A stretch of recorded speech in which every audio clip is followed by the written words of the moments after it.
Consider this, a news and information program recorded on the campus of the University of Nebraska at Omaha. From the Fireside Lounge in the Milo Bale Student Center, here is your host, Carol Schrader. Hello and welcome back to the University of Nebraska at Omaha. My guest has been here a few times before. I don't think you hold the record, Sam, but I think you approach it.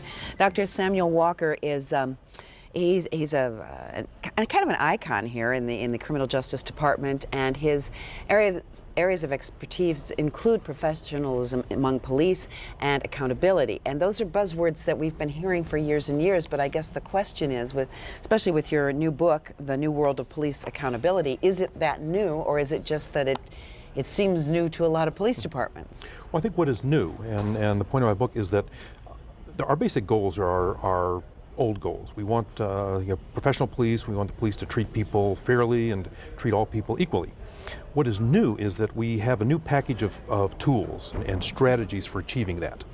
And the several things fit together into a complete package. And so I think I'm very optimistic at this point that we know what to do, and some departments are really moving in that direction. A lot of that accountability, or those tools that you talk about, really have to do with the ability to gather and interpolate data. Right.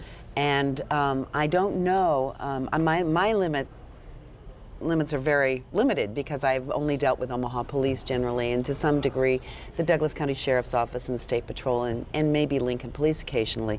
And so I've not had a lot of access as a reporter to particularly Omaha Police, which I deal with the most. Do all the departments buy into this accountability thing, and what are some of the new tools specifically? Well, data collection and data analysis is really the centerpiece of the new accountability, so that the police departments collect data on use of force by officers and all the circumstances of each incident, on high-speed pursuits, for example, use of any kind of equipment, firearm, baton, taser, whatever, and then to analyze that data. And what we've learned is that there are certain patterns emerge. And so the most important development is that in any department, there are a few officers who seem to be involved in problem situations far more than their peer officers who are working the same assignment. And so when you analyze that data, the management then has the power to identify which officers are doing something that might not be right, and then to speak to them, to offer counseling or retraining. Now, a lot of departments have really bought into this and are doing it. Others haven't quite gotten the word yet. So there's a very mixed picture across the country. Is there a fear that if they, let's say, and it usually involves buying a fairly expensive software package, and then they have to go through the cost of sort of overhauling their inputting system. Right. Absolutely. So that sometimes is a barrier for some police departments, at least in these recent times. But assuming that wasn't a barrier, is there a fear on the part of departments that if they indeed collect this data, that they will be criticized for not interpreting it, or not going that next step, or criticized for not making it public? There has been this fear in the past, and actually the real culprits here are the city attorneys, who have basically told police departments, don't collect that data. Because then we might get sued more. Right, because the plaintiff's attorneys will subpoena that information, and they'll use it to hammer us. I think there's really been a turning point, and the new paradigm is departments need that information so that they know what their officers are doing, so that they can identify any potential problems and deal with it. Actually, one of the best example of this is Fresno, California. They had a really bad reputation up until a couple of years ago with a SWAT team that was really a militaristic thing, and a lot of bad publicity across the country. Kind of rogue unit? It was a military occupation. And then they have a new chief, and he said, all right, this is going to stop. He abolished that particular unit and created a task force on use of force. They admitted that they didn't know what their officers were doing, how often they were using force, who was using it, what the circumstances were. And it's on this report, and it's on the Fresno Police Department website. You showed me that, and I was amazed. It's in color and great graphs. Everybody out there, just search for the Fresno Police Department website and look for their use of force study. And they put it in black and white. It said, yes, it's true that some people say that we shouldn't collect this information because the lawyers will get a hold of it and beat us to death with it. But we think it's better to have this information so that we can use it to get on top of our problems. For instance, there was one thing on that website that, and I might have my numbers wrong, but it divided use of force up in demographically, primarily into the racial. Yep. That was the one that caught my eye. And you could see that, let's say African Americans were 15% of the population, but they were 60% of the uses of force, then that's a red flag. It doesn't necessarily mean at its face, but it gives you pause to look into that. It doesn't give you pause, it gives you a starting point on what to look for. And again, those numbers, this is a very crucial point, and we can talk about this in terms of racial profiling.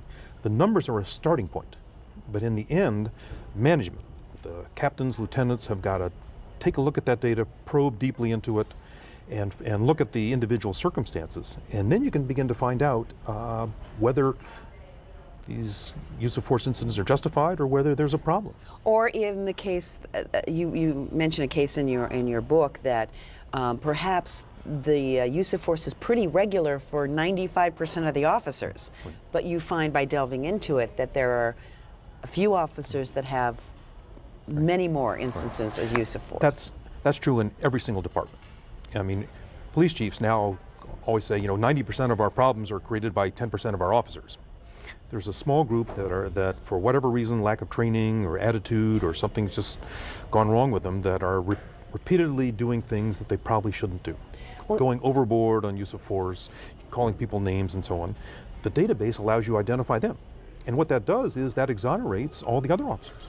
See, that's interesting because for years, I don't know if it's with urban mythology or reality in North Omaha, that certain officers were named in the African American community as being overly enthusiastic in their use of force. And I, as a reporter, was never able to figure out, is that really true? Because it would exonerate the vast majority of those who work very hard to make a sometimes, occasionally difficult situations better for everyone. The data we have now indicates that in every department, yes, it's true. And officers get nicknames out of the community. But if it's those, indeed those people. Right, and so, there's several things. One, for an awful lot of people, they have these stereotypes about cops. They think all the cops are the same. It's not true. And so once we get beyond that and start looking at the performance of individual officers, then, the top command, the chief and the top command can then do something about that. There's actually something else with this data. I had this amazing experience in Phoenix as they were showing me their database and all the patterns that it revealed. Well, here was one officer, had no citizen complaints, no use of force reports. Oh, wonderful, this is great. I read that. He had no arrests, no traffic stops. He wasn't really doing his job. He wasn't doing any work. In fact, is that the one that was moonlighting? Yeah, and on their database, they collect off-duty work, and he was maxed out. So he was exhausted. Yeah, he was just taking it easy on the job. Now, that person's a problem. Now, he's not the problem that the people in the community are concerned about. They're concerned about the ones who are being overly aggressive. But in terms of the fact that most departments are shorthanded anyway. In terms of management, in terms of the taxpayers, that person's not doing any work. The database reveals that problem as well. And then actually the new frontier, which we're just really beginning to understand, for a particular officer, it's not how many citizen complaints you get or how many uses of force incidents. It's that relative to how much work you're doing. And so an officer who may have, a relatively high number of use of force incidents, but if that officer is making a lot of arrests, the ratio is actually pretty low. In other words, a use of force to the number of arrests. Right. And so again, in Phoenix, I saw this one case, it was on the screen. One officer had made a total of 8 arrests and had 5 use of force reports. That's a high percentage. He was using force in more than half of his arrests. Plus, that was 8 arrests in a period when some officers were making over 100 arrests. So again, that's a question of was this particular officer doing a whole lot of work?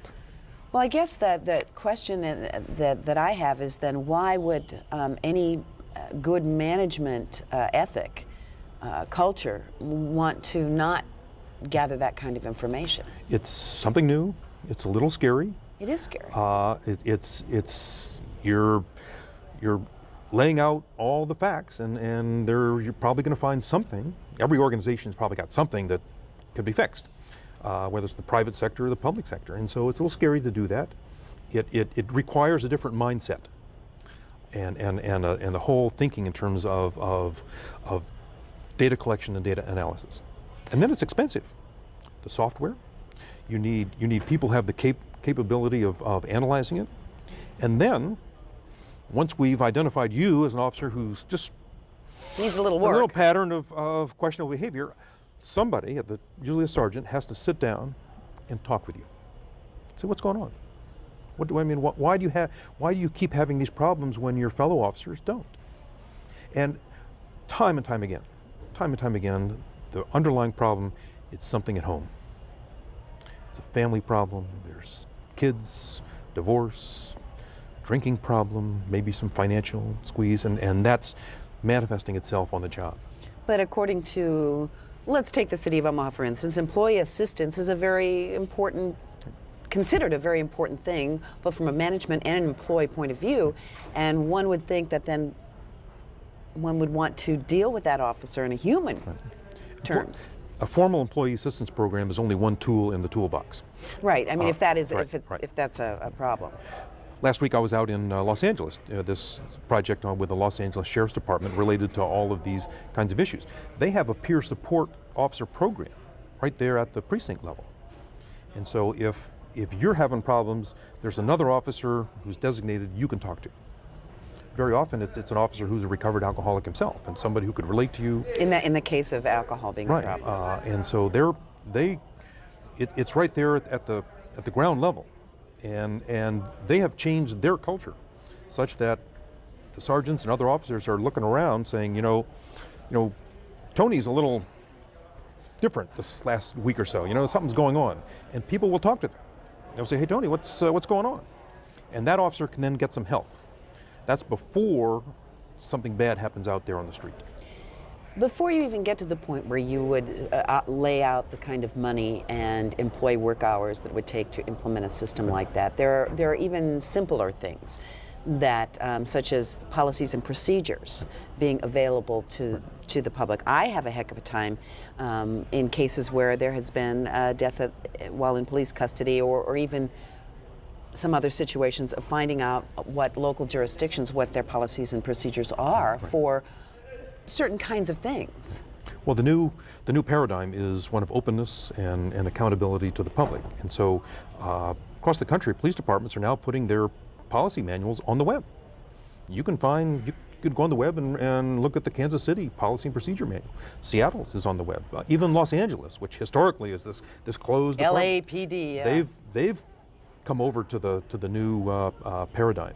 And so all of that should be open.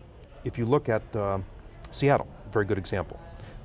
They had some controversies over racial profiling. They had some controversies over police use of force. They had an internal task force with some community representatives. They studied the problem, recommended some changes. They put that report on the web. And you can find out what the department looked at, what they did. They made some changes in training. They tweaked their policy a little bit to tighten it up. That's all there for us to see. So that kind of openness, and here in the digital age with the web and everything, we can communicate very quickly with the public. Policing is, I would have never even assuming I could physically handle the job, because I'm kind of a whim, would never even enter my mind as a job opportunity, because it is horrifically difficult. There's much expected of police as human beings in very difficult situations. I know that they're very defensive as a group of people, and I don't blame them sometimes to be second guessed. They feel you second guess them here. The people who know you, that this is what you work on. How do you get over that? Because some of it is human nature to feel that way. Well, first of all, this is true of all professions. Right. Doctors don't like to be second guessed. And they're dealing with lives, though, as our police officers. Lawyers don't like to. Social workers don't like to be second. So that's basic. That's sort of inherent in all professions. But again, the police are different. I mean, the police are the only people in our society who we authorize by law to use force, to use deadly force, they can legally shoot to kill somebody, and they can deprive people of their liberty. Those are very awesome powers. The police are really different, and the badge and the gun and the uniform really kind of symbolize that. Far more powers than teachers have, far more power than journalists have. So they are different, and we really need very high standards of accountability. And let's not call it second guessing. Let's call it, reviewing of problem incidents.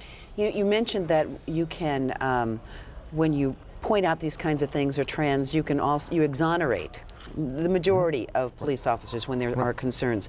My husband was a firefighter for years, and firefighters are always greeted warmly because they're the rescuers. They save people. Police, there's that thing that there's always trouble. Well, not that they are trouble necessarily, but they're always surrounded by trouble, and therefore. Well, there's a huge difference between firefighting and policing. Right. Firefighting, nobody likes a fire. But I mean, when a police officer comes up, Right. stops your car, I mean, anytime you're at the end of a police activity, let's say, or generally, it's not happy for you. Right, that's true. So police officers are very sensitive to that they're going into certain unknown situations. But the fact that you can exonerate the majority of police officers and how they operate, their modus operandi is generally good. You would think more of them would be interested in this. I think some are around. Again, this is all something very, very new. I mean, just really in the last few years. And I think in those departments where, for example, these early intervention systems, which are the computer database where you analyze their performance. One thing that's beginning to emerge is the good officers now see that the bad officers are being dealt with. And one of the worst morale problems in police departments has been the good officers see nothing happening to their colleagues who are doing things that are not right, and there's no... That's a morale problem in any institution. Right, and so we now have a tool that will allow departments to deal with that. So, for example, you show up with a whole bunch of use of force incidents. All right, it trips you're flagged by the computer. When the supervisors do an analysis, they find out, well, you're working in this one particular area, which everybody knows there's some serious gang and drug activity, and you're working hard, and you've made some arrests, and inevitably there are going to be some force incidents. And so that kind of analysis will exonerate you. Whereas here's someone actually doing less work but getting, a lot of complaints that doesn't make sense. And so it helps, clear your performance and focus attention on the officer who apparently has a problem. Let's take a look at something that's more familiar to people, at least in the Omaha area, and that's the police auditor. Right. There are relatively few in the whole country. Right. Ours is considered a public safety auditor because it can audit the fire department as well, but there are relatively few. There are about 11 or 12 around the country. And there are many more police departments than that. And it is not, the police auditor, Tristan Bond here in Omaha, who's been at this for a year, has really kind of fought a battle for funding and kinds of, well, she hasn't, the people that are advocating it have. And police have been a little very critical of some of the things she's done. And I don't know, because I'm not experienced in police analysis, if that's a defensiveness or if it's because it's a new kind of position and she's feeling her way around, or what generally is happening in this area. Well, it is something new, but I think this whole concept of the police auditor is really the wave of the future. And here's someone who's an independent person, who's a professional, who's full-time, who's got the expertise and the staff to analyze patterns and policies and identify problems. I think the best analogy is the annual physical checkup. It's standard that we should get a regular physical checkup. Now, many of us don't want to do I know that. I know we don't. It's the same way we're defensive. It's the exact same thing. And but for our health, we don't take our clothes off and stand in front of a mirror and cough and say, "Oh, I'm great." We go to an outside professional who pokes and probes and questions and runs some tests and gives us the bad news about losing some weight, giving up smoking, getting a little more exercise, eating a little more healthier diet.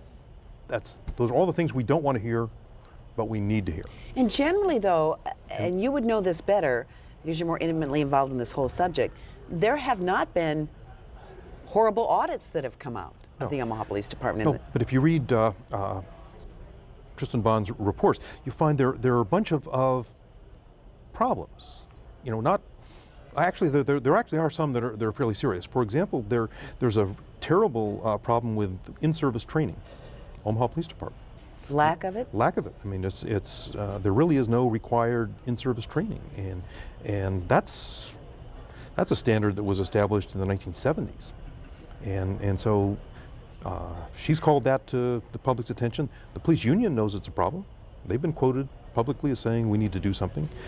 That's a real serious problem that needs to be addressed. And but I mean, in terms of people being identified, there haven't been, you know, rogue cops. Right. Well, necessarily. It isn't the auditor's job to go out on a case-by-case basis, but to look at sort of general policies and procedures. Trends. Lack of training, the patterns on complaints. She found a problem with the traffic stop policy and had some input on that. It's really getting away from making individual officers the scapegoats and looking at these. So it's an audit of the department, so to speak. It's a management audit. Because really, I think the most important thing we've learned about policing in the last 10 years is that we got to get away from focusing on individual officers. You know, the proverbial rotten apple. The problem in places like Oakland and Philadelphia, it's a rotten barrel. It's the organization has serious shortcomings in terms of their policies, their supervision, management, and that's what the auditor is designed to.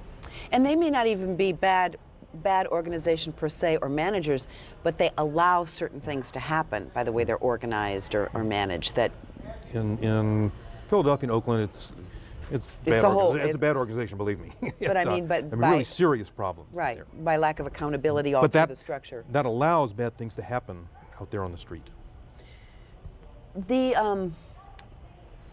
There are civilian organizations that review police departments. We had a civilian review board here. Are they still popular? Do they have the freedom? Well, the auditor, which we now have, is an alternative to that. Right. And so the generic phrase, the best phrase to use, is citizen oversight. And so these are some alternatives within that. Again, I feel very strongly that the auditor is a superior approach to the review board. The review board that investigates citizen complaints is focusing on particular incidents and particular officers. And they're really making the officers the scapegoat for what are often management problems. The problem's higher up, not the officer on the street. One of the in-service kinds of things that has been lacking in police departments across the country is working with our new minority groups, our new citizens that speak different languages and have different cultures. And certainly the census figures show that the Hispanic population, the Latino population, is now the largest minority in the country. And as we had problems with the African American minority in terms of how police and those cultures interacted, we certainly are seeing that. Right. How are police departments greeting that challenge? Some are doing a good job and some are not doing such a good job. The face of America is changing. I mean, the whole demography of the country. No matter how you feel about it, it is. As I understand it, in the Omaha Public Schools and the Lincoln Public Schools, there are students and children who come from homes where 20, 25 different languages are spoken. You know, tremendous diversity. And again, society's changing. Police departments have the burden of responding to that. Now, a number of departments have created outreach programs to the Latino community. We did a report on that, part of my project, and just some have special units. And in fact, I had met one in Des Moines of the ONRA program. Right. And the thing that I wonder, I mean, if we even have enough, since the Hispanic population, let's talk about that when we can talk about Sudanese and the Laos population that moved in here some years ago. But there certainly is a language barrier, not to mention a cultural barrier, not to mention that many of the countries that our Latinos come from, the police systems there are very oppressive. And so their perception of police is... I actually had one of my master's students do her thesis on that very subject. And it turns out, I shared the same assumption you do, that isn't the big issue. they don't really bring that baggage here. It's really the actual interaction with the police here in this country, and for Latinos in particular, it's concern about immigration enforcement. Right. That somebody's either they're going to be questioned, or somebody, friend or family member. That's really the big issue. No matter what you think about the immigration issue and the illegality or the of some of the people, they will try to stay below the radar, which can impede law enforcement in many cases. Yes, because a victim of a crime may not call because there's been a burglary or witnesses or domestic abuse, and they don't want to pick up 911 because they don't want somebody in uniform coming into that household. I have heard on many national reports, that the immigration, particularly the Hispanic population, has led to law enforcement problems that increase costs, and so therefore, oftentimes the thought of, well, let's look at South Omaha, where there are a number of, that's a problem area because it creates problems for us. But any area can be a law enforcement problem, and so to just identify it as a problem area because it makes us do more work or whatever. That's a mindset that, I don't know, I find kind of bothersome. Well, the police and all government agencies are supposed to serve everyone in the community, and if the police department or the university fails to do that, that's the problem. It's not just the people who are here. The job of government agencies is to serve and work with the people we have. So.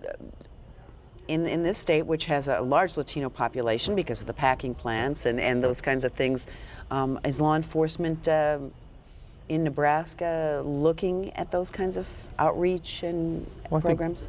I think we can always do more. There have been problems in some of the communities outstate that I know of that's been in the news for just a failure to deal with the changes. And change creates uncertainty and conflict. Nobody likes change. Anytime. I think actually when you look around the country, the department that really is at the top of the class would be Charlotte, North Carolina. They have a special unit, and they call it the Immigration Unit, and it deals with all the newly arrived groups. So it's not just focused on the Latino community. Well, we've run out of time, as we always do in this show. I want to mention your book is more, I guess, geared to students or universities, but it's not a bad read, The New World of Police Accountability. Thank you, Dr. Walker, for being with us, and thank you for joining us this week on Consider This.